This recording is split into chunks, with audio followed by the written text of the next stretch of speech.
Hello viewers, আশা করি সকলে ভালো আছেন। আজকে বানাবো পেঁয়াজ কলি দিয়ে খুবই ঝটপট টেস্টি ভোলা মাছের রেসিপি। নমস্কার, আমি মৌ, আপনারা দেখছেন মৌয়ের সাথে রান্নাবান্না। আজকের রেসিপিটি ভালো লাগলে লাইক এবং শেয়ার করতে ভুলবেন না। প্রতিদিন নতুন নতুন রান্নার রেসিপি পেতে আমাদের চ্যানেলটি সাবস্ক্রাইব করে পাশের বেল নোটিফিকেশনটা অন করে রাখবেন। দুটো ভোলা মাছ নিয়েছি। প্রথমেই বলে রাখি, এখানে আমি ভোলা মাছ দিয়ে করছি, আপনারা যে কোনো মাছ দিয়েই করতে পারবেন। চাইলে ট্যাংরা মাছ দিয়েও করতে পারবেন। লবণ হলুদ মাখিয়ে নিলাম। এবার 5 মিনিট এইভাবে রেখে দেবো।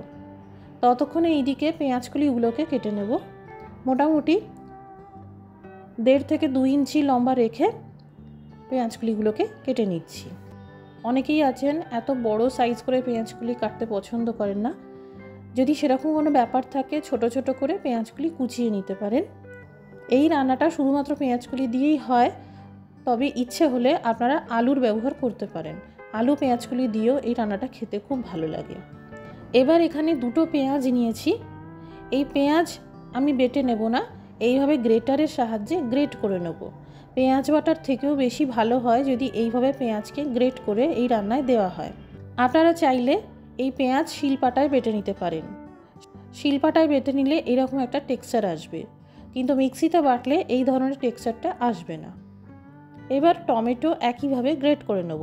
এখানে আমি একটা টমেটো নিয়েছি। এখানে বলে রাখি, এই রান্নায় যতটা পেঁয়াজ ব্যবহার করা হবে ঠিক তার অর্ধেক পরিমাণে টমেটো ব্যবহার করতে হবে। পেঁয়াজ টমেটো সব গ্রেট করা হয়ে গেল। এবার একটা মশলা তৈরি করে নেব। এই রান্নায় ডাইরেক্ট গুঁড়ো মশলা দেওয়ার থেকেও ভালো হয় যদি এইভাবে গুঁড়ো মশলা সামান্য জলে ভিজিয়ে রাখা যায়।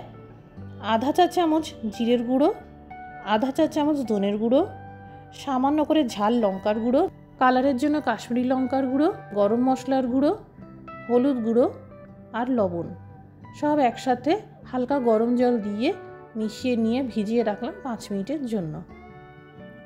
এদিকে তেল ভালো মতন করে গরম করে নিতে হবে। তেল ভালোভাবে গরম হয়ে গেলে এই ভোলা মাছ দুটোকে বেশ কড়া করে লালচে করে ভাজতে হবে। ঢাকা চাপা দিয়ে দিলাম যাতে তেলের ছিটা না আসে। ভোলা মাছ যেহেতু নরম মাছ, তাই আমি একটু কড়া করেই ভেজে নিলাম যাতে ঝোলের মধ্যে দেওয়ার পর মাছগুলো ভেঙে না যায়। উল্টে পাল্টে মাছ দুটোকে ভেজে নিলাম। এবার তেল থেকে তুলে নিচ্ছি। এক্সট্রা তেল আমি সরিয়ে দেবো, আমি এতটা তেলে এই রান্নাটা করব না। এবার ফোড়নে দিয়ে দিলাম কালো জিরে। এবার গ্রেট করা পেঁয়াজ দিয়ে ভাজতে থাকবো। আঁচটা মিডিয়ামে থাকবে।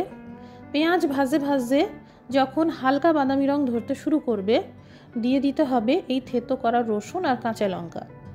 এখানে বলে রাখি, রসুন কাঁচা লঙ্কার পেস্টের থেকেও বেশি এইভাবে একটু থেতো করে যদি রসুন লঙ্কা ব্যবহার করেন তাহলে এই রান্নার স্বাদ অনেকটাই খুলে যায়।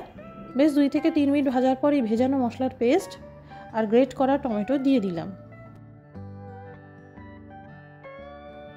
আরও 2 থেকে 3 মিনিট ভালো করে এই মশলা ভাজতে হবে।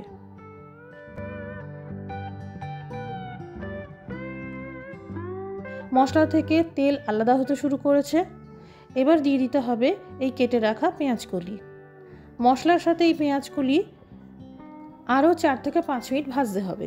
সামান্য লবণ ছড়িয়ে ভেজে নেব, এতে পেঁয়াজকলি খুব তাড়াতাড়ি সফট হয়ে যাবে। মাঝে একটু ঢাকা চাপা দিয়ে রাখলাম। পেঁয়াজগুলি খুব তাড়াতাড়ি সফট হয়ে গেছে, ভালোভাবে কষানো হয়ে গেছে।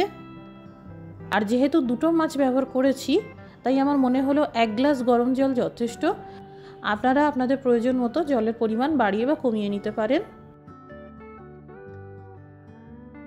এবার দিয়ে দেবো স্বাদ অনুসারে লবণ। এবার কম আঁচে ঢাকা চাপা দিয়ে 5 মিনিট রান্না করব। পেঁয়াজকলিগুলো সুসিদ্ধ হয়ে গেছে। এবার ভাজা মাছ দুটো দিয়ে আরও 2-3 মিনিট ঢাকা চাপা দিয়ে রান্না করব। হয়ে গেল। এবার আঁচটা বন্ধ করে দিলাম। সুন্দর গন্ধের জন্য কুচানো ধনেপাতা ছড়িয়ে দিলাম। 2 মিনিট ঢেকে স্ট্যান্ডিং টাইমে মানে দমে রেখে দেবো। তৈরি হয়ে গেল পেঁয়াজকলি দিয়ে ভোলা মাছের রেসিপি। আপনারা যে কোনো ছোটো মাছ ব্যবহার করতে পারেন আর এই রান্নাটা করতে পারেন। একবার এইভাবে বানাবেন, আশা করছি ভালো লাগবে।